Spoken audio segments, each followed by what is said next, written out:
Hello everyone and welcome back to my 164th Custom Farm Toy series. I'm going to give you a little bit of an update on what I've been working on recently again. I pulled some old projects out of the tote because I've kind of run out of stuff to work on.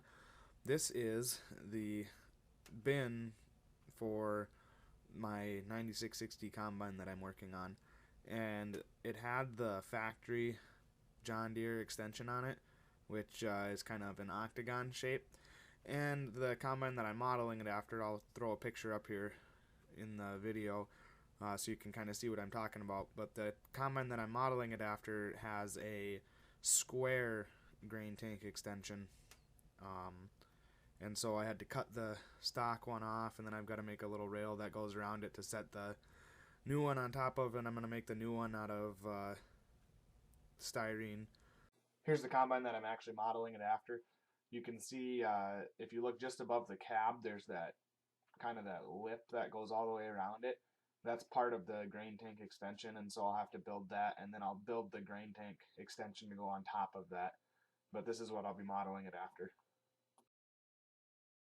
And so that'll make that look a little closer to what I'm going for. I could have just left what was on there and then just built one off of that, but I'd like to try and get this as close to possible as the real thing. So that's one project I've been working on. I also had somebody ask about the old 95 combine to the 106 combine conversion, and so I pulled that out and I started working on it again. I got the rest of the engine parts cut off, and you can see it's still a little messy there. I've got some more sanding to do, but once I get that sanded smooth and get it painted again, it should look pretty nice where I cut all that engine off of there. But that's why I wanted to primer paint it here, even though it was probably a little early for paint, because I'd like to get a hitch and everything put on it too. But I wanted to see how it looked. That's really the only rough spot. The front of it here where I took the cab off and everything, that looks pretty nice. And where I took the grain tank extension and all that off looks pretty decent. And even up top here, you can't even tell, but there's a piece of styrene in there instead of the metal. And so if I can just get this part smoothed down a little bit, it'll actually look quite nice. But so it's nice to get some work done on that again. I've been doing some research on where the axle should go, and that's been pretty tough because there's only like 4 or 5 pictures on the internet that I can find of those things. And so apparently it was a pretty rare combine. But yeah, so it's fun to get working on that again. I'd say the hardest part is done. Getting that casting cut out of there was definitely probably the most difficult part of this project.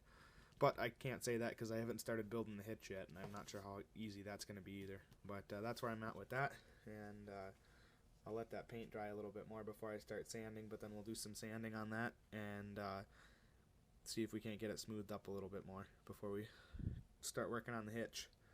And then I decided that I wanted to pull the 4020 back out again and put the loader on it.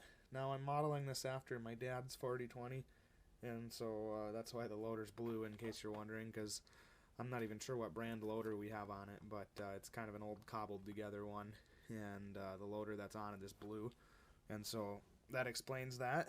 And I'm going to kind of make a custom mount for it. It's not going to be exactly like the actual loader is, but it'll fit better than the Ertl one, I hope. And the bucket, I think, is going to get painted orange because that's what color the actual bucket is. And then I haven't decided yet, but I think I'm going to dull coat this tractor because the one that we have, I'll throw a picture of it on here, but the one that we have is pretty old and not overly well taken care of as far as aesthetics go. So here's a picture of the real tractor. You can see how it's kind of dusty and old, and I mean it could use a coat of paint for sure, but you can see the blue loader and the orange bucket and the white wheels and everything there. And then you can also see my finger, which I cut wide open at the tip, putting the cab on, and had to go in and get stitches. So that was exciting. But and then I think I'm going to paint the rims white too. The story behind that is we switched the front rims out on our 4020, probably 3 or 4 years ago.